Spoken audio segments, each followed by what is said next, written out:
El Foro de la Historia.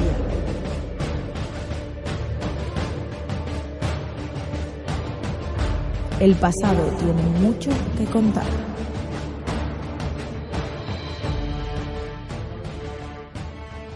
Bienvenidos a Foro de la Historia. Hoy estamos aquí un día más para hablar acerca de un tema que desde luego a mí me parece realmente interesante.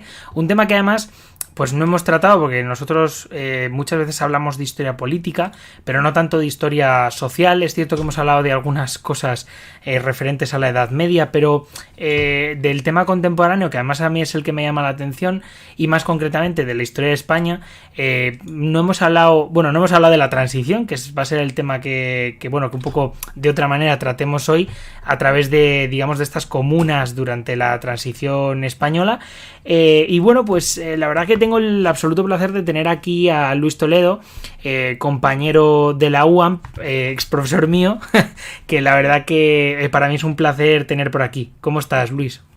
Hola Javi, ¿qué tal? Un placer estar por aquí de nuevo. Bueno, la verdad, lo primero de todo, la verdad vamos a hablar de un tema que desde luego es bastante específico. Al final es un tema concreto, es un tema que bueno, pues que ya nos comentarás tú si se ha estudiado mucho, pero es este de las comunas durante la transición española, ¿no? Que al final es como es la contracultura, ¿no? Una forma de hacer contracultura en este periodo histórico. ¿Por qué este tema? ¿Cómo te llamó este tema la atención? Como para decir, bueno, pues escribo sobre ello y me dedico a investigarlo. Pues mi llegada a este tema, la verdad que fue un poco un efecto colateral de otro tipo de inquietudes. Al igual que muchos otros jóvenes, a partir del 15M, pues yo sentía que las explicaciones que había recibido sobre la transición española pues no eran del todo satisfactorias, ¿no? E incluso que eran bastante escuetas, porque tanto en el instituto como en la universidad este tema o bien no se había abordado o bien lo único que se nos había explicado, pues bueno, que era un proceso político en el cual digamos que la élite política franquista decidía reformar las instituciones y el sistema legal franquista para integrar pues una parte de la oposición antifranquista y dar lugar a lo que hoy conocemos como el régimen político del 78. Entonces, tratando de indagar sobre este periodo y buscando pues otro tipo de acercamiento, ¿no?, a esta época, pues me encontré con un tema que es el de la contracultura, que empieza a ser estudiado ahora y que, bueno, pues lo que nos muestra es que, aparte de los grandes protagonistas que todos tenemos en mente de la transición, ¿no?, que serían pues Adolfo Suárez, que serían Carrillo, que serían Felipe González, Fraga, ¿no?, los llamados padres de la Constitución, pues hubo otros protagonistas que también aceleraron e incidieron en el cambio, ya no a nivel político, sino, pues como comentabas tú, a nivel social o a nivel cultural. Concretamente, lo que pretendían estos jóvenes de la contracultura era impugnar el conjunto de valores que articulaban la sociedad franquista, y de forma más específica lo que pretendían los jóvenes que se integraron en las comunas, que como os digo procedían de la contracultura, pues era abolir la familia tradicional en la cual el padre ejercía una autoridad incuestionable sobre los hijos y también sobre la madre. Entonces, bueno, esto la verdad que me llamó mucho la atención, porque a mí me interesaba mucho esto de las comunidades utópicas, de las utopías, ya que estas personas lo que pretendían con las comunas era pues sembrar el germen de un nuevo mundo, de una nueva sociedad en la cual las personas, en vez de competir entre sí, pues cooperarían y vivirían de una forma que ellos consideraban como más libre. Desde luego es un tema y hay que tener en cuenta que efectivamente nosotros aquí muchas veces hablamos de temas políticos y se nos olvida que, bueno, pues también hay una serie de cambios culturales tremendos en la España a lo largo del siglo XX y en el caso en esta transición que lo vemos tanto en el cine como en la cultura. Luego hemos estado comentando también, bueno, y a mí me viene un poco a la mente el tema de la movida madrileña, ¿no? Que es algo, digamos, como que quedará ahí. Pero bueno, me gustaría preguntarte lo primero, un poco, ¿cuándo empiezan estas, como ya hemos comentado un poco acerca de las ideas que estos tenían y de la forma de sociedad que querían, digamos, crear? ¿Cuándo empiezan a surgir este tipo de personas? O bueno, más bien, ¿cuándo empiezan a preguntarse a ellos que esa sociedad en la que viven no encaja con ellos ni con su forma de ver el mundo? ¿Y cuándo empiezan, digamos, estas personas a asociarse como para, digamos, sembrar esos gérmenes que ya has hablado antes sobre esa nueva sociedad? Pues yo creo que en este punto intervienen al menos dos factores.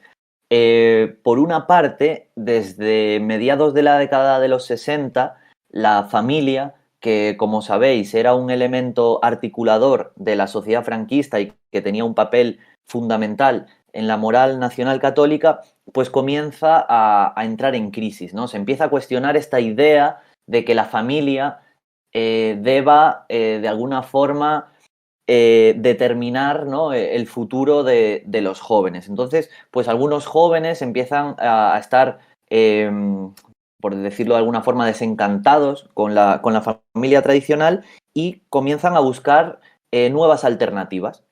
¿Y dónde encuentran estas alternativas? Que sería un poco lo que nos conduciría al segundo factor. Pues las encuentran en una serie de movimientos sobre todo culturales, que se estaban produciendo en otros países, como en Estados Unidos, como en Gran Bretaña, como en Alemania, en los cuales muchos jóvenes contraculturales pues empiezan a crear comunas, ¿no? Estas famosas comunas hippies que se nos vendrían a la mente de droga, sexo y rock and roll, ¿no? En las cuales pues un grupo de personas decidían vivir juntos y decidían pues relacionarse de otra manera. Claro, o sea que al final tienen una... O sea, están influidos por movimientos como el tema del movimiento hippie, ¿no? De los años 60 y 70, sobre todo en los Estados Unidos, en el contexto este de la guerra de Vietnam. Sí, por supuesto, están muy influidos por ellos. De hecho, en España intentan crear publicaciones que llamaban fanzines también en aquella época, pues alternativas, ¿no? Estas famosas publicaciones hechas a base de collage, muy creativas y demás. Y en España, pues tendríamos revistas como Ajo Blanco, como Star, como Bicicleta. Y en estas revistas, pues es donde se empieza a dar eco, ¿no?, de estas experiencias comunitarias, y muchos jóvenes escriben a las secciones abiertas de dichas revistas para tratar de ponerse en contacto con otras personas que estuvieran en una situación familiar, huyendo también, similar, perdón, huyendo también de su ámbito familiar y que estuvieran interesadas en vivir en las comunas, ¿no? Desde luego, claro, es que al final es algo que, bueno, aquí en el caso de esas publicaciones me gustaría preguntarte, porque al final esas publicaciones al franquismo cómo le sentaron, porque desde luego justo estamos en el momento ese de los años 60, el desarrollismo, digamos de esa, bueno, pues de estos gobiernos, bueno, sí, de los tecnócratas cuando ya llegan al poder, y bueno, pues un poco de, aunque es verdad que en el año 68 hay cierta conflictividad social y bueno, había habido unas cuantas huelgas bastante importantes que, digamos, no hacen tambalearse al régimen, pero sí lo ponen un poco en guardia. ¿Cómo le sientan estas publicaciones digamos, al aparato franquista? Pues evidentemente estas publicaciones tuvieron algunos problemas legales. Algunas de ellas, digamos que no estaban sometidas al control de la censura porque circulaban pues de una forma subterránea y la gente pues se las pasaba de mano en mano, pero sí que hubo otras que sí que estaban legalizadas, por decirlo de alguna forma, tenían su depósito legal y, pues como es previsible, pues tuvieron algunos problemas e incluso llegaron a clausurar varios números. No solo durante la dictadura, sino también incluso en la democracia nos encontramos problemas con la censura. Porque claro, aquí estaban abordando temas como la libertad sexual, como las drogas, ¿no? Pues que en aquel momento pues eran bastante controvertidos. Pero también es cierto que la dictadura no tuvo fácil reprimir a estos jóvenes porque ellos no formaban parte de ningún partido político, no formaban parte de ningún sindicato, entonces realmente era complicado poder colgarles algún marrón, ¿no? Por decirlo de una forma que nos suene más familiar. Entonces, digamos que todo esto pues estuvo circulando de una forma un tanto subterránea, ¿no? Y no lo tuvieron fácil para reprimirlos. De hecho, les resultaba tan complicado reprimir a estos jóvenes contraculturales que crearon una ley, que es la ley de peligrosidad social, que permitía reprimir a personas ya no por sus actos, porque estos realmente no tenían actos que pudieran ser punibles, sino sobre todo por sus costumbres, ¿no? Entonces, si una persona era homosexual, pues la podían reprimir por una costumbre homosexual. O si un joven lo veían, pues, drogado por la calle, pues lo podían meter en un psiquiátrico, pues eso, por tener una costumbre drogadicta. Pero, como te digo, no fue fácil para la dictadura detectar a estos jóvenes y entenderlos, porque realmente lo que había que era una situación de incomprensión muy grande de quiénes son estos y qué es lo que quieren, ¿no? Se le escapaba un poco de los esquemas a la dictadura, pues que se imaginaban al típico militante comunista o socialista, y estos jóvenes, si bien estaban más relacionados con el anarquismo que con otras culturas y con otras ideas políticas, pues digamos que no les entraba en sus esquemas, ¿no? No, desde luego, justo lo que te iba a preguntar era un poco si estaban, que ya lo has comentado, si estaban ligados a movimientos políticos. Bueno, tienen una ideología, creo que, pues eso, lo que has comentado, muy cercanos al anarquismo, ¿no? Aunque digamos quizá de otra manera, pero desde luego me pareció bastante interesante también porque esto pasa mucho con el tema de a partir del 68, con esa incomprensión, ¿no?, que tiene el aparato franquista sobre cualquier movimiento social que venga y que lo acaba como de alguna manera paralizando. Y por supuesto, vamos, al final reprimiendo por esa necesidad de supervivencia propia del propio aparato. Me gustaría comentarte, o preguntarte, mejor dicho, un poco acerca de, pues un poco de estas comunas, ¿no? Porque quiero decir, hay algo, me viene un poco a la mente, estuve viendo, lo hemos hablado antes, sobre la Cabe, que es una comuna que, bueno, pues en un hilo de Twitter que colgaremos, por cierto, en la descripción para que lo pueda leer la gente, comentaste que había una comuna que bueno, pues que sobrevivía, pero me gustaría preguntarte un poco, pues eso, si cuáles fueron las más importantes en tu opinión, cuáles fueron, digamos, o si llegaron a ser muy grandes, cuánta gente tuvieron, cómo se organizaron o qué consecuencias tuvieron. Sí, el movimiento de comunas realmente fue muy plural, ¿no? Tenemos comunas urbanas que estaban asentadas en pisos de ciudades grandes y medianas. Tenemos comunas rurales que estaban en pueblos pequeños o incluso pueblos abandonados a los cuales fueron estos jóvenes con el fin de tratar de recuperarlos y vivir de una forma autosuficiente, pues mediante la agricultura, la ganadería, la artesanía, etcétera. Tenemos incluso comunas de presos en las cárceles, en las cuales los presos intentaban asegurarse, ¿no?, una forma mejor de vivir, basándose en el hecho de compartir, ¿no?, y de cooperar entre ellos. Tenemos comunas formadas por homosexuales, tenemos comunas de artistas itinerantes que iban de un pueblo a otro haciendo diversas representaciones teatrales. Digamos que fue un fenómeno muy plural. Por lo general, este tipo de experiencias fueron bastante efímeras, es decir, duraron muy poco porque digamos que las expectativas eran muy altas, ¿no? Ellos confiaban en que una vez crearan estas comunas y comenzaran a vivir de acuerdo a una cotidianidad basada en la cooperación y en el hecho de compartir y en la solidaridad, pues que todo iba a cambiar, que se iban a liberar sexualmente, que la sociedad tomaría su ejemplo y que todo empezaría, todo funcionaría de forma comunitaria, incluso desaparecería el Estado y la sociedad se organizaría pues mediante una federación de comunas. Lo que pasa es que estas expectativas rápidamente comenzaron a dar una serie de problemas, pues la gente percibía que seguían reproduciendo pues actitudes individualistas, machistas, egoístas, celosas, y pues muchos de estos grupos rápidamente colapsaron. Pero esto no fue así en todos los casos.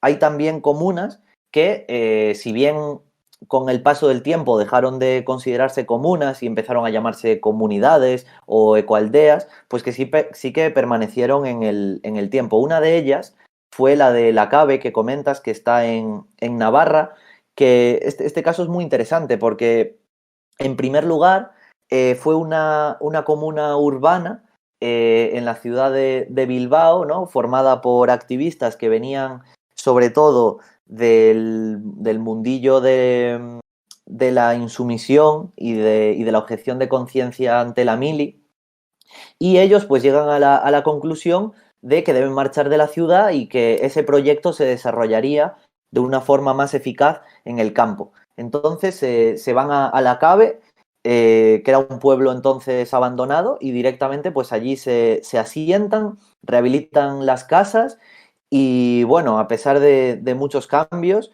hoy en día La Cabe es una de las ecoaldeas más importantes de nuestro país e incluso un referente a nivel internacional en el movimiento de ecoaldeas. Y sí, justamente su origen está en las comunas.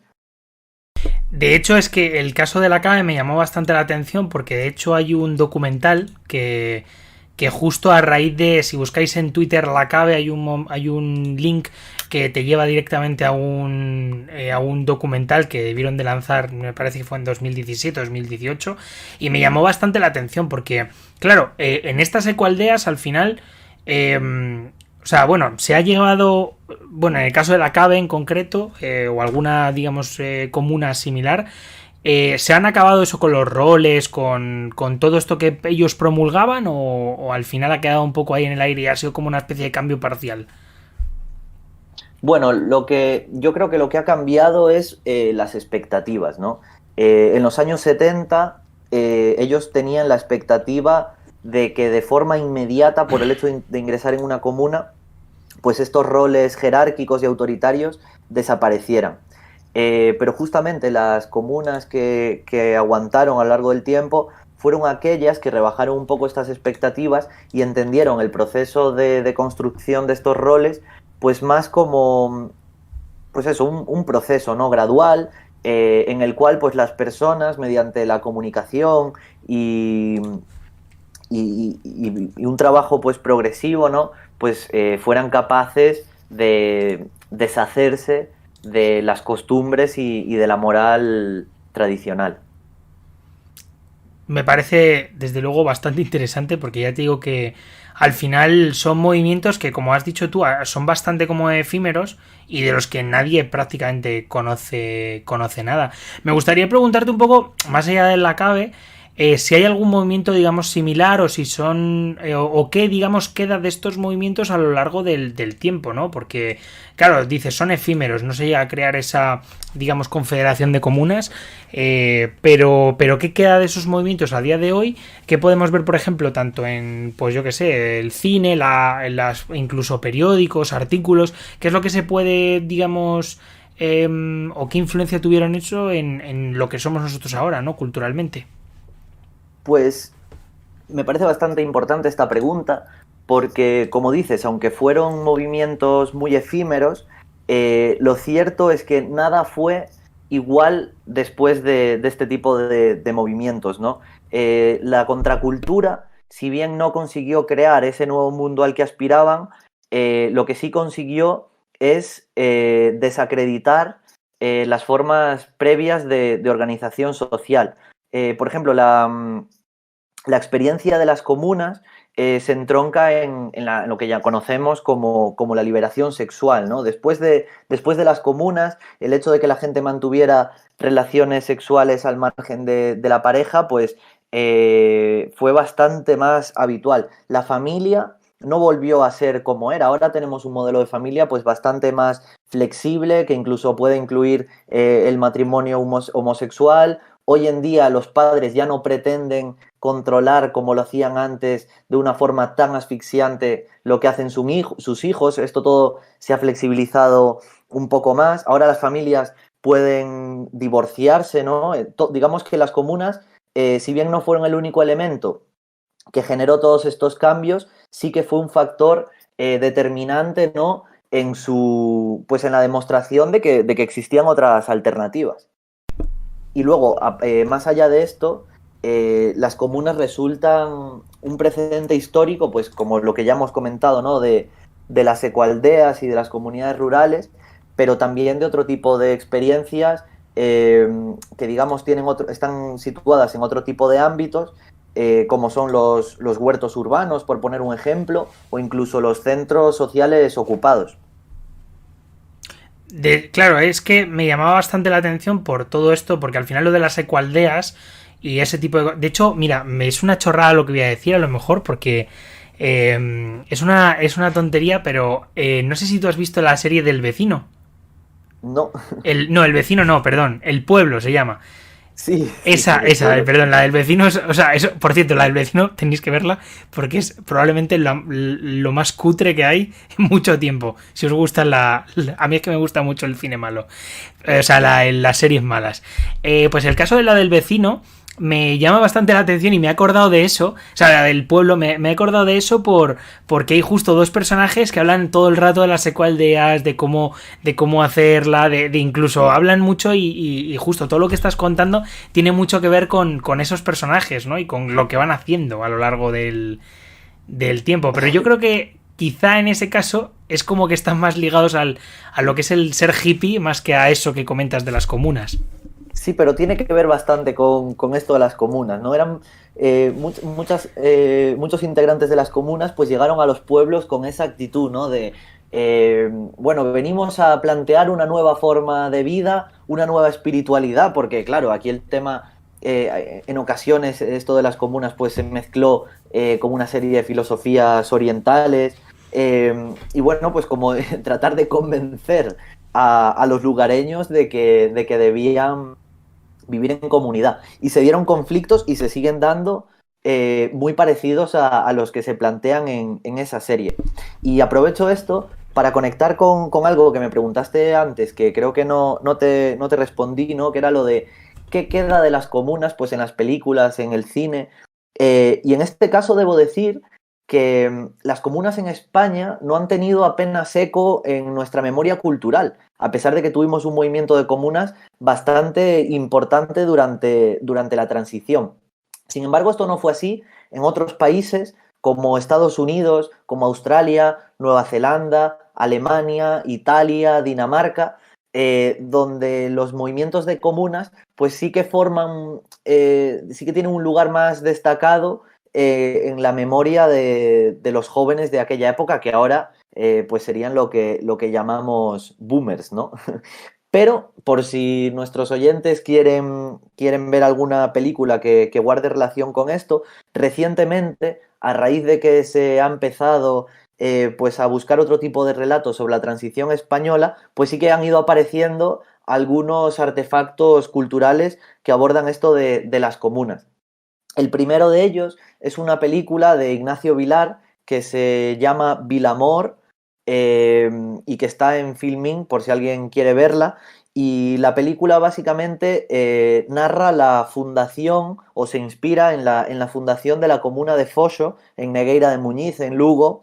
Y bueno, pues cuenta pues cómo unos jóvenes guiados por el consejo de lo que habían sido maquis, ¿no? Pues llegan a un pueblo abandonado para recuperarlo. Y luego, otro artefacto audiovisual que tenemos es el de Familia no nuclear, de un director de cine catalán que se llama Joan López Lloret, y en este documental pues habla de dos comunas, una de los 70 y otra de los 80. La de los 70 es la comuna de Itaca, en Barcelona, que fue una de las comunas más estables y más organizadas de Barcelona, que a diferencia de la mayoría de comunas no estaba conformada por jóvenes contraculturales, sino por cristianos de base y gente que provenía del socialismo y del marxismo.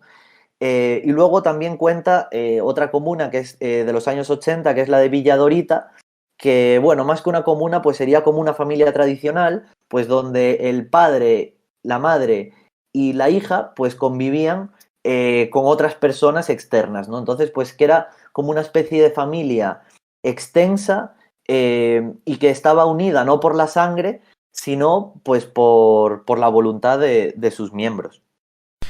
La verdad es que esta pregunta me parece súper interesante porque al final el cine es algo que está al alcance de todos, además ahora con internet es increíble y por ejemplo el documental que he mencionado yo antes sobre la CABE o justo las películas que tú estás comentando creo que pueden digamos hacer una visión más general de todo esto de lo que estamos hablando.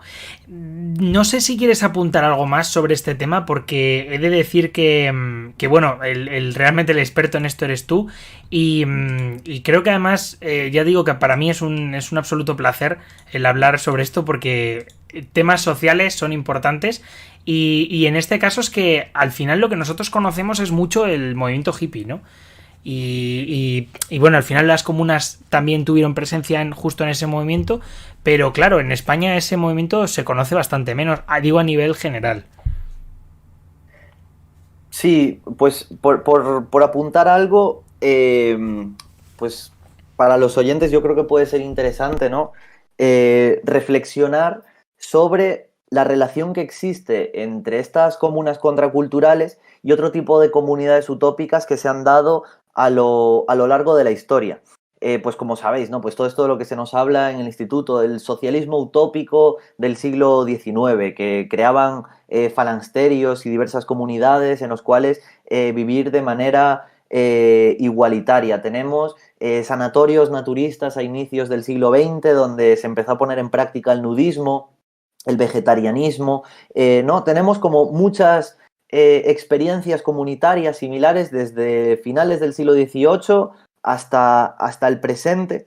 Y aquí yo creo que el elemento central y que es de alguna forma una de las hipótesis centrales que creo que voy a defender en mi tesis doctoral es que todos estos proyectos, en última instancia, lo que comparten es una misma concepción de la naturaleza humana, es decir, de qué nos convierte en humanos, qué nos constituye, qué determina el comportamiento de las personas.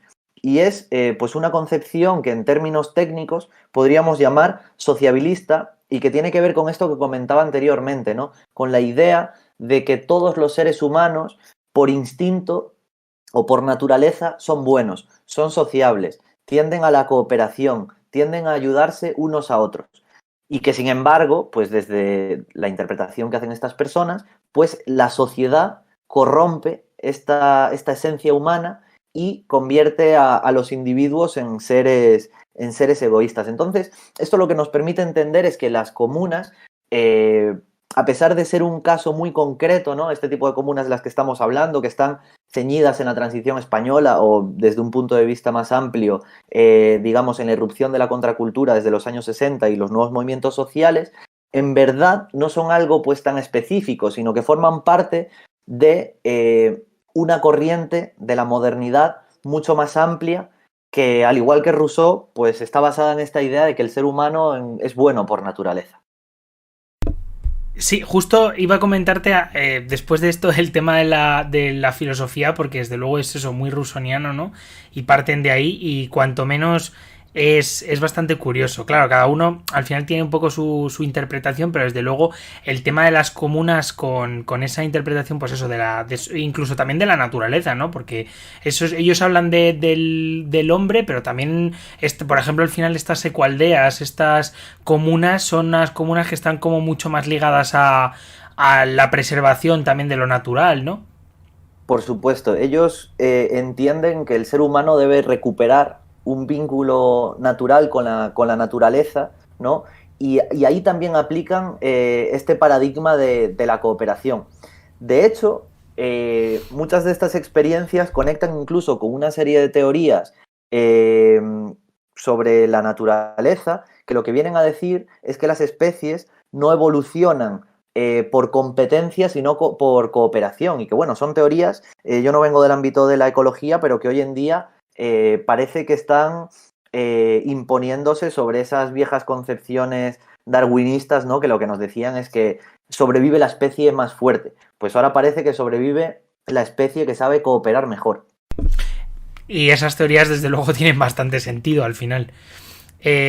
Pues la verdad, Luis, yo no sé si quieres comentar alguna cosilla más que se nos haya podido olvidar o algún punto fundamental, porque al final es eso lo que te comentaba antes, tú eres el experto. Pero creo que nos ha quedado un muy buen programa, ¿eh? Creo que ha sido... Bueno, la verdad que ya nos quedó muy buen programa el de Bustar Viejo, que además para mí fue un placer porque hablar de memoria histórica siempre viene muy bien. Y en este caso, pues también hablar de memoria de estos movimientos sociales, desde luego son bastante... A mí por lo menos me llama bastante la atención y creo que también a nuestros seguidores les llamará muchísimo porque... Desde luego es algo que no se trata, o sea, que está como súper silenciado. Entonces, pues, la verdad que ha sido un placer tenerte por aquí. Ya digo que esta es tu casa y bueno, si quieres añadir algo más, yo encantado. Nada, yo animar a los oyentes a que se vean alguna de las películas y documentales que hemos comentado, y yo creo que con eso van a poder complementar pues las cosillas así más introductorias que hemos tratado por aquí. Y nada, si a alguien le interesa más el tema, pues me puede encontrar por Twitter y lo comentamos y vamos, le puedo recomendar más materiales y lo que sea. Y nada, muchas gracias por invitarme de nuevo a tu programa y ya sabes, cuando quieras, aquí estoy disponible para hablar de lo que sea. A mí me parece... Bueno, más bien de lo que sepa.